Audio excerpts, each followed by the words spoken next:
بسم الله الرحمن الرحيم نحمده ونصلي ونسلم على رسوله الكريم أما بعد فأعوذ بالله من الشيطان الرجيم بسم الله الرحمن الرحيم قال الله تبارك وتعالى قل متاع الدنيا قليل وقال الله تبارك وتعالى انما اموالكم واولادكم فتنہ صدق اللہ العظیم۔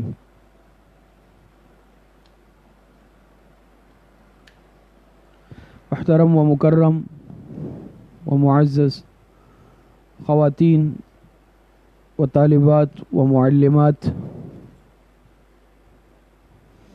قرآن کریم میں اللہ رب العزت نے دنیا کی حقیقت کو بیان فرمایا ہے، اور اللہ رب العزت ارشاد فرماتے ہیں کہ انما اموالکم و اولادکم فتنہ، کہ بے شک یہ تمہارا مال اور تمہاری اولاد یہ تمہارے لیے آزمائش ہے، آزمائش کا باعث ہے۔ اور حقیقت بھی یہ ہے کہ یہ جو دنیا ہے یا اسباب دنیا ہے یہ ایک دھوکے کا سامان ہے۔ اس کو اسی لیے متاع الغرور کہا گیا کہ یہ جو دنیا ہے یہ دنیا دھوکے کا سامان ہے۔ انسان دنیا میں آتا ہے، دنیا پرستی میں لگتا ہے، اور اس کی پوری زندگی کوشش اور دوڑ دھوپ یہی ہوتی ہے کہ کسی طریقے سے میں زیادہ سے زیادہ دنیا کما لوں، دنیا جمع کر لوں، دنیا سمیٹ لوں۔ لیکن یہی انسان جب اپنے مقررہ وقت پر دنیا سے جاتا ہے تو یہ خالی ہاتھ دنیا سے جاتا ہے۔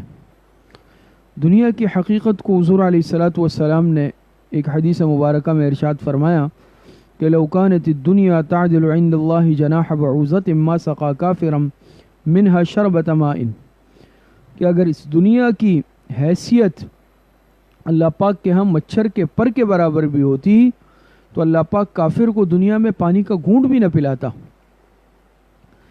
لیکن آپ دیکھتے ہیں کہ کافر کو اللہ پاک نے دنیا دی ہے، بلکہ مسلمان سے زیادہ دی ہے۔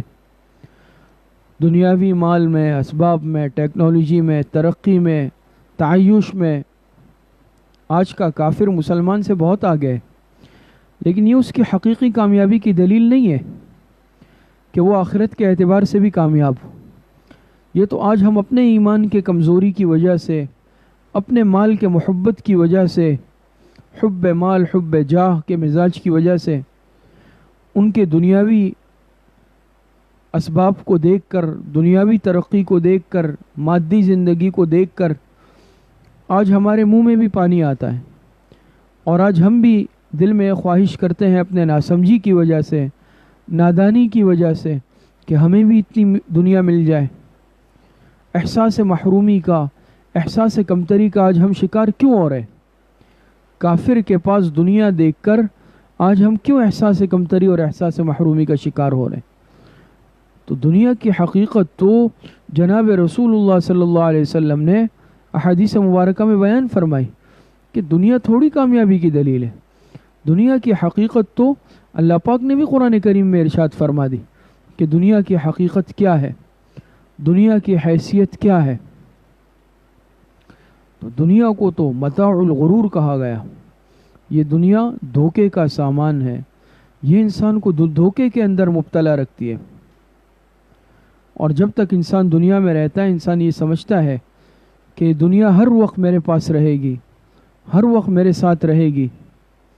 لیکن جب انسان کی آنکھیں کھلتی ہے تو پھر انسان سمجھ جاتا ہے کہ یہ سب کے سب کیا تھا؟ یہ دھوکہ تھا۔ اور حقیقی زندگی کون سی ہے؟ حقیقی زندگی یہ آخرت والی زندگی ہے۔ دنیا کی زندگی یہ تو ناپائیدار ہے، دنیا کی زندگی یہ تو عارضی زندگی ہے، ناپائیدار زندگی ہے۔ دنیا کے اسباب بھی ناپائیدار، دنیا کا ساز و سامان بھی ناپائیدار، دنیا کی ہر چیز عارضی اور ناپائیدار ہے۔ اصل زندگی وہ آخرت والی زندگی ہے۔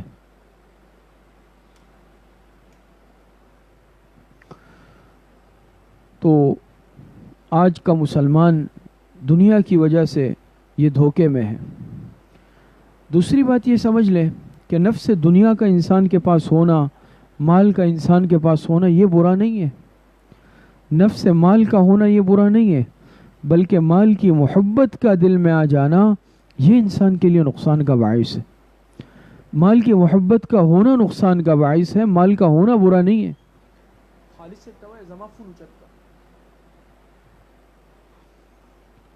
کیونکہ ظاہری بات ہے، اگر مال کی وجہ سے ہی، اسباب کی وجہ سے ہی انسان دنیا میں زندگی گزار سکتا ہے یا گزارتا ہے، لیکن یہ مال کی محبت، دنیا کی محبت، یہ اگر دل کے اندر آ جائے پھر انسان کے لیے یہ چیز نقصان اور خسارے کا باعث بنتی ہے۔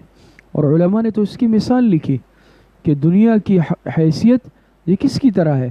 یہ ایسا ہے کہ جیسے کشتی پانی کے اوپر چلتی ہے، کشتی پانی کے اوپر چلتی ہے تو سلامت رہتی ہے، اور کشتی کے چلنے کے لیے پانی کا ہونا بھی ضروری، لیکن خدا نخواستہ اگر یہی پانی کشتی کے اندر آ جائے، یہ کشتی کے ڈوبنے کا باعث بن جاتا ہے۔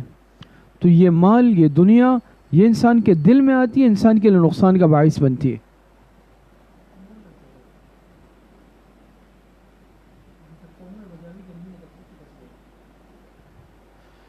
تو دنیا کا ہونا یہ برا نہیں ہے، مال کا ہونا یہ برا نہیں ہے، مال کی محبت کا دل میں آ جانا یہ برا ہے۔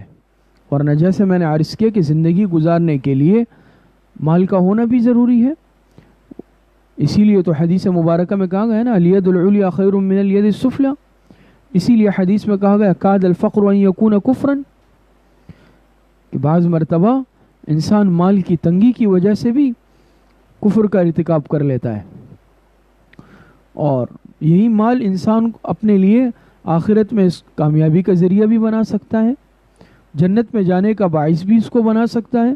نیک کاموں میں خرچ کرے، اللہ کی رضا میں خرچ کرے، تو مال کا ہونا برا نہیں ہے۔ مولانا روم رحمۃ اللہ علیہ فرماتے ہیں نا، آب اندر زیر کشتی پشتی است، آب در کشتی ہلاک کشتی است۔ فرماتے ہیں آب اندر زیر کشتی پشتی است، یہ پانی یہ کشتی کے نیچے رہتا ہے تو یہ کشتی کو دھکیلتا ہے، اس کی وجہ سے کشتی چلتی ہے، آگے بڑھتی ہے۔ آب در کشتی ہلاک کشتی است، لیکن یہی پانی اگر کشتی کے اندر آ جائے یہ کشتی کے لیے ہلاکت کا باعث بن جاتا ہے۔ یہ مال، یہ اسباب، یہ اگر انسان کے پاس رہے لیکن دل میں نہ رہے تو یہ انسان کے لیے زندگی گزارنے کا، آخرت بنانے کا باعث بنتا ہے یہ مال، لیکن خدا نخواستہ جس دن یہ مال انسان کے دل میں آ جائے، یہ دنیا انسان کے دل میں آ جائے، پھر یہ انسان کے لیے ہلاکت اور تباہی کا باعث بنتی ہے۔ واقعی فی نفسی مال برا نہیں ہے، لیکن آج مصیبت یہ ہے کہ ہم نے اس مال کو دل میں جگہ دے دی۔ آج ہر انسان کی فکر، سوچ، دوڑ دھوپ، محنت وہ یہ ہے کہ زیادہ سے زیادہ مال کما لوں، مال کو بڑھا لوں۔ یہ مقصود تو نہیں ہے۔ مال کو دل میں جگہ دینا یہ انسان کے لیے نقصان کا باعث ہے، بلکہ دل میں انسان کوئی بھی چیز اگر اس سے دل لگا لے تو وہ انسان کے لیے دنیا بن جاتی ہے، چاہے وہ کوئی دین کی چیز ہی کیوں نہ ہو۔ اسی لیے مولانا روم رحمۃ اللہ علیہ فرماتے ہیں نا، چیست دنیا از خدا غافل بدن، نیک قماش و نقر و فرزند و زن۔ مولانا روم فرماتے ہیں دنیا کیا ہے، دنیا کسے کہتے ہیں؟ چیست دنیا از خدا غافل بدن، دنیا کسے کہتے ہیں؟ اللہ پاک کی یاد سے غافل ہو جانا۔ ہر وہ چیز جو انسان کو اللہ پاک سے غافل کر دے وہ دنیا ہے۔ نیک قماش و نقر و فرزند و زن، سونا، چاندی، مال، اسباب، یہ دنیا نہیں ہے۔ آج ہم نے ان چیزوں کا نام دنیا رکھ دیا ہے نا، کہتے ہیں بھئی مال بری چیز ہے۔ کوئی اگر مالدار ہوتا ہے تو ہم کہتے ہیں بھئی اگر یہ مالدار ہے تو یہ دیندار ہو ہی نہیں سکتا۔ ہم مالداری اور دینداری کو بالکل الگ الگ چیز، متضاد چیزیں آج سمجھتے ہیں، حالانکہ ایسا نہیں ہے۔ صحابہ اکرام کے پاس بھی مال تھا، حضرت عثمان، حضرت عبد الرحمن ابن عوف اور بہت سارے صحابہ ایسے تھے جو بڑے مالدار تھے، لیکن کتنا بڑا مقام تھا۔ خدا نخواستہ یہ مالداری یہ دینداری کے منافی تھوڑی ہے، بلکہ اگر انسان کے پاس بہت مال ہے، ارب پتی ہے، کھرب پتی ہے، لیکن اس کا دل یہ دنیا میں اٹکا ہوا نہیں ہے تو یہ کامیاب ہے۔ یہ مال اس کے لیے دنیا نہیں ہے، لیکن اگر کوئی غریب بھی ہے، فقیر ہے، لیکن اگر معمولی سی چیز بھی اس کے پاس ہے اور اس کا دل اس میں اٹکا ہوا ہے تو یاد رکھے کہ یہ دنیا دار ہے، یہ دنیا دار ہے۔ تو یہ دنیا پرستی الگ چیز ہے۔ ایک بزرگ کا واقعہ لکھا ہے کہ ایک شخص نے ایک بزرگ کی شہرت سنی، اور شہرت سن کر وہ اس کی خدمت میں گئے کہ ان کے پاس کچھ وقت گزاروں گا تاکہ دل کی صفائی تزکیہ ہو۔ اور جیسے ذہن میں ہوتا ہے کہ بزرگوں کی خانقاہ میں ہر وقت وعظ و نصیحت، اصلاح و بیان، ذکر و اذکار، تلاوت، تسبیحات، اللہ اللہ، یہی ہوتا ہے۔ ان کے ذہن میں بھی یہ آیا کہ اسی طرح کا منظر ہوگا، لیکن جب یہ اس شہر پہنچے، اس بزرگ کے خانقاہ اور خدمت میں پہنچے، یہ حیران رہ گئے۔ انہوں نے دیکھا کہ وہاں تو تجارت بھی چل رہی ہے، مال و اسباب بھی ہے، حساب کتاب بھی چل رہا ہے، اور خرید و فروخت بھی ہو رہی ہے۔ تو ان کے دل میں کچھ بدگمانی سی پیدا ہو گئی کہ شاید میں نے غلط سنا کہ یہ کیسے بزرگ ہے، تو تجارت بھی کر رہے ہیں، خرید و فروخت بھی کر رہے ہیں، حساب کتاب بھی چل رہا ہے، تو شاید لوگوں نے ویسے ہی مشہور کیا۔ لیکن انہوں نے سوچا جب آیا ہوں تو بہرحال اب کچھ دن ان کی خدمت میں رہ لیتا ہوں، دیکھ لیتا ہوں، پھر واپس چلے جاؤں گا۔ تو یہ وہاں ٹھہر گئے، رات گزری۔ اگلے دن صبح جیسے حضرت کا معمول تھا ان بزرگ کا کہ صبح واک کے لیے، ورزش کے لیے جاتے تھے، تو جب وہ اپنے یعنی چہل قدمی کے لیے جانے لگے تو یہ بھی ان کے ساتھ ہو گئے، ساتھ ساتھ۔ اور جب ساتھ ساتھ ہو گئے، راستے میں انہوں نے کہا اس بزرگ سے کہ حضرت میرا دل چاہتا ہے کہ اس سال حج پر میں آپ کے ساتھ جاؤں اور حج کا سفر آپ کی ہمراہی میں کر لوں تاکہ مجھے بھی آپ کی برکات اور فیوزات مل جائے۔ تو اس بزرگ نے کہا اچھا تمہارا یہ ارادہ ہے، تم میرے ساتھ حج پہ جانا چاہتے ہو؟ انہوں نے کہا جی ہاں۔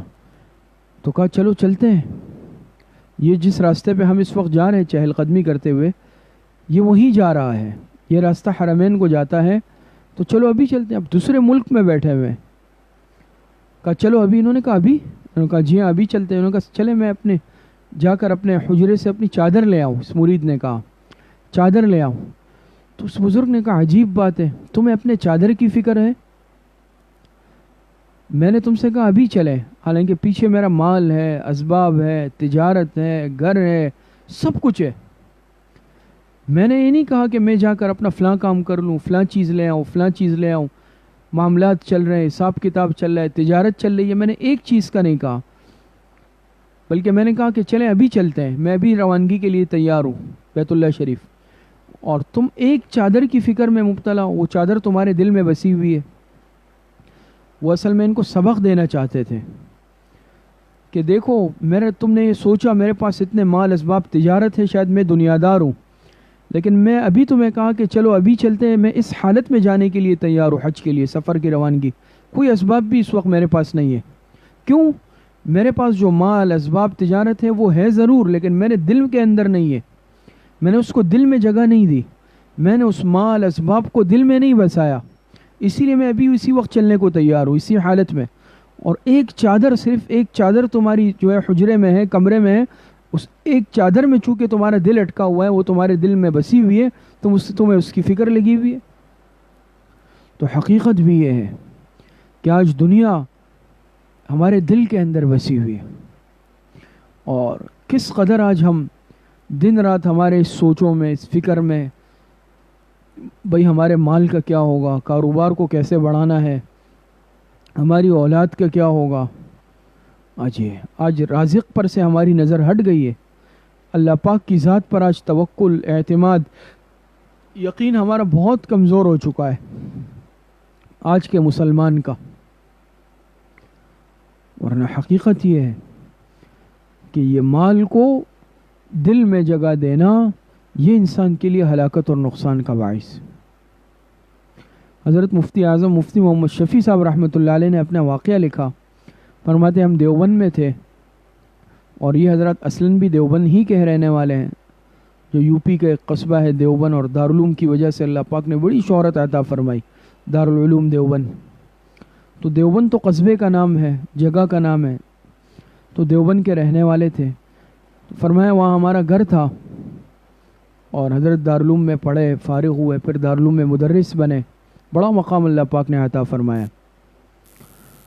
وہ فرمایا کہ میرا بڑا شوق تھا کہ میں گھر میں ایک باغ لگاؤں پھلوں کا، خاص طور پر آم کا، لیکن ابتدا میں کچھ مالی تنگی تھی، بعد میں اللہ پاک نے وسعت نصیب فرمائی تو میں نے گھر میں آموں کا باغ لگایا۔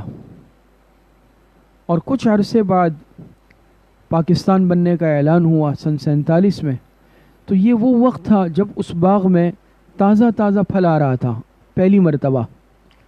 اور یاد رکھے جو انسان باغ لگاتا ہے وہ کتنے محنت سے، شوق سے اس کو لگاتا ہے، کتنی محنت اس پہ کرتا ہے، اور وہ کتنی خوشی کا وقت ہوتا ہے جب پہلی مرتبہ اس محنت کے نتیجے میں اللہ پاک کی توفیق سے اس باغ میں پھل آ رہا ہو، وہ انسان کی خوشی کا کیا عالم ہوتا ہے۔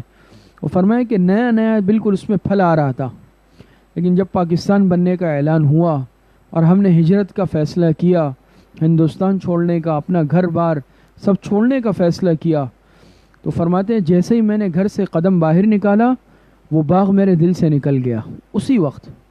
پھر میں نے پلٹ کر نہ دیکھا نہ سوچا کہ میں نے باغ لگایا تھا اس باغ کا کیا ہوگا۔ فرمایا وہ باغ اسی وقت، گھر سے قدم نکالتے وقت وہ باغ میرے دل سے نکل گیا۔ یہ ہوتا ہے کہ دنیا ہے، مال ہے، اسباب ہے، لیکن دل میں نہیں ہے، دل میں نہیں ہے۔ آج ہم نے دل میں جگہ دی ہے، اسی لیے انسان اتنا آج کیوں مال پر حریص ہے، بخیل ہے، کیوں لالچی ہے، کہ یہ مال کی محبت میں مبتلا ہے۔ الذی جمع مالا وعددا یحسب ان مالہ اخلدا، قرآن میں اللہ پاک ارشاد فرماتے ہیں یہ مال جمع کرتا ہے اور پھر اس کو گنتا رہتا ہے، گنتا رہتا ہے، گنتا رہتا ہے۔ بعض ایسے بھی مال پرست، دنیا پرست ہوتے ہیں کہ وہ صرف اپنے پیسوں کو بار بار گنتے ہیں، کوئی مقصود گنتی نہیں ہوتی کہ معلوم نہیں ہے کتنے ہیں، 10 دفعہ گنا ہوتا ہے، 50 دفعہ گنے ہوتے ہیں، لیکن بس ان کو گننے میں بھی ایک مزہ آتا ہے، کیونکہ مال کی محبت دل میں چونکہ بسی ہوئی ہوتی ہے، دل کے اندر مال کی محبت کو جگہ دی ہوئی ہوتی ہے، تو اسی لیے کیا ہوتا ہے کہ وہ اس مال کو بار بار گنتے ہیں، اور اس سے ان کے دل کو تسکین ہوتی ہے کہ میرے پاس اتنا مال موجود ہے۔ یہ مال کے محبت کی دلیل ہے۔ اور قرآن میں اللہ پاک ارشاد فرماتے ہیں وَإِنَّهُ لِحُبِّ الْخَيْرِ لَشَدِيدٌ، کہ یہ انسان مال کی محبت میں بہت سخت ہے، بہت سخت ہے مال کی محبت میں، اس کے دل میں مال کی محبت ہے۔ اور ایک حدیث میں آتا ہے یہ حریص انسان جو ہوتا ہے نا، اس کا پیٹ پھر نہیں بھرتا، اس کا پیٹ کبھی بھی نہیں بھرتا۔ اور حدیث مبارکہ میں آتا ہے آپ علیہ السلام نے فرمایا اگر ایسا شخص اس کو پوری وادی سونے کی مل جائے تو یہ چاہے گا کہ مجھے دوسری بھی مل جائے، دوسری مل جائے، یہ چاہے گا تیسری مل جائے۔ یہ مال ایسی چیز ہے، یہ انسان کے پیٹ کو نہیں بھرتی، اور حدیث میں ہے کہ اس کا پیٹ یہ قبر کی مٹی ہی بھرے گی، یہ حقیقت ہے۔ اگر کوئی یہ سمجھتا ہے کہ مجھے اتنا اتنا مال مل جائے تو میں اس پر قناعت کر لوں گا، صبر کر لوں گا، حریص آدمی کبھی بھی ایسا نہیں کر سکتا، الا ہے کہ جس نے اپنے دل پر محنت کی ہو، اللہ والوں کی صحبت میں رہا ہو، دین پر عمل کرنے والا ہو، وہ اس کا معاملہ الگ ہے۔ تو میں عرض کرنے کا مقصد یہ ہے کہ نفس دنیا بری چیز نہیں۔ آج ہم افراط و تفریط کا شکار ہے اس معاملے میں۔ ایک نظریہ اور تصور تو یہ ہوتا ہے کہ مال ہی شاید بری چیز ہے، مالدار کو جو ہے اس طرح مقصد یہ ہے کہ بری نظر سے دیکھنا، یہ بھی غلط ہے۔ ضروری تو نہیں ہے کہ ہر مالدار گناہگار بھی ہوگا، ہر مالدار جو ہے قصوروار بھی ہوگا، ایسا قطعی نہیں ہے۔ میں نے عرض کیا نا صحابہ کو بھی اللہ نے مال دیا، حضرت سلیمان علیہ السلام کو اللہ پاک نے کیسی بادشاہت عطا کی، نبوت بھی، سلطنت بھی۔ اسی طریقے سے صحابہ میں بھی ایسے ایسے بڑے بڑے مالدار گزرے ہیں، تابعین میں، بزرگوں میں، مشائخ میں مالدار گزرے ہیں۔ تو حضرت خواجہ عبید اللہ احرار رحمۃ اللہ علیہ یہ نقشبندی سلسلے کے بڑے شیخ اور بزرگ گزرے ہیں، حضرت خواجہ عبید اللہ احرار۔ ہم نے ان کی قبر دیکھی ہے، زیارت کی ہے، ازبکستان میں حضرت کی قبر ہے، ازبکستان میں غالباً سمرقند میں ہے یا تاشقند میں، ہم ان کی قبر پہ گئے۔ نقشبندی سلسلے کے بڑے مشائخ میں سے ہیں، ان کا نام آتا ہے۔ تو ان کے متعلق لکھا ہے کہ یہ بڑے اللہ والے تھے اور اللہ پاک نے ان کو بڑے مال اور دولت سے بھی نوازا تھا. بڑے خادم، نوکر، چاکر، سواریاں، گھر، سب کچھ تھا، لیکن دل میں دنیا کو نہیں بسایا تھا. تو ایک شخص ان کی شہرت سن کر آیا ان سے ملاقات کے لیے کہ حضرت خواجہ عبید اللہ احرار رحمۃ اللہ علیہ بہت بڑے بزرگ اللہ والے ہیں، جا کے ان سے ملنا چاہیے، ان کی صحبت میں رہنا چاہیے. لیکن جب وہ ان کی خدمت میں آیا تو دیکھا کہ حضرت سواری پر سوار ہو کر آ رہے ہیں اور بڑا عالیشان بہترین قسم کا لباس پہنا ہوا ہے، خادم، نوکر، چاکر ساتھ میں ہیں. تو اس شخص نے دیکھا، اس کے دل میں بدگمانی پیدا ہوئی. تو اس نے ایک شعر پڑھا اور حضرت کو جب دیکھا کہ حضرت گھوڑے پر سوار ہو کر آ رہے ہیں تو اس نے ایک شعر پڑھا جس کا مفہوم یہ ہے کہ جو اللہ والے ہوتے ہیں وہ اپنے پاس مال نہیں رکھتے. میرے ذہن سے اس وقت وہ مصرع نکل گیا. تو حضرت نے جواب میں کہا، اگر دارد برائے دوست دارد. اس نے یعنی یہ کہا، شعر کا مفہوم یہ ہے کہ جو اللہ والے ہوتے ہیں، نیک لوگ ہوتے ہیں، وہ اپنے پاس مال نہیں رکھتے، وہ اپنے پاس مال اور اسباب نہیں رکھتے. تو حضرت نے فوراً فی الودیع مصرع پڑھا کہ اگر دارد برائے دوست دارد، رکھتے ہیں لیکن وہ اللہ کے لیے رکھتے ہیں. دوست سے مراد اللہ پاک کی ذات ہے کہ جو اللہ والے ہوتے ہیں. انہوں نے مصرع پڑھا تو وہ اپنے پاس مال اور دولت نہیں رکھتے. تو انہوں نے جواب میں کہا، اگر دارد برائے دوست دارد، رکھتے ہیں تو وہ بھی دوست یعنی اللہ کے لیے ہی رکھتے ہیں، اللہ کی رضا کے لیے رکھتے ہیں، اللہ کے رضا کے کاموں میں خرچ کرتے ہیں. اسی طریقے سے ایک اور واقعہ لکھا ہے علماء نے کہ ایک بادشاہ تھے، ان کے زمانے میں ایک بزرگ تھے، اللہ والے تھے. بڑی انہوں نے ان کی شہرت سنی تو ان کے دل میں ان کی ملاقات کا شوق ظاہر ہوا. پہلے زمانے میں بادشاہ بھی بعض نیک ہوا کرتے تھے، اللہ والے ہوا کرتے تھے اور اللہ والوں کی خدمت میں حاضر ہوا کرتے تھے. تو وہ اس بزرگ کی خدمت میں حاضر ہوئے تو دیکھا کہ باہر ایک دربان کھڑا ہے. بزرگ کے خانقاہ کے دروازے پر دربان چوکیدار ہے. تو اس نے اندر ایک رقعہ بھیجا اس بادشاہ نے لکھ کر، اور اس رقعے پر انہوں نے یہ مصرع لکھا، درے درویش را دربان نہ باید، درے درویش را دربان نہ باید، کہ درویش لوگ اپنے دروازوں پر دربان نہیں رکھا کرتے، چوکیدار نہیں رکھا کرتے. یہ ان پر طنز کیا کہ تم کیسے درویش ہو کہ تم نے دروازے پر چوکیدار رکھا ہوا ہے، دربان رکھا ہوا ہے. جب وہ چٹ پرچی اندر گئی اس بزرگ کے پاس تو انہوں نے اس کے پشت پر ایک اور مصرع لکھا اور وہ یہ لکھا، ببایت تا سگے دنیا نہ آید، ببایت تا سگے دنیا نہ آید. میں نے اس لیے رکھا ہے تاکہ دنیا کا کتا اندر نہ آ جائے. انہوں نے تو یہ طنز کیا نا کہ درویش لوگ دروازوں پر چوکیدار نہیں رکھا کرتے.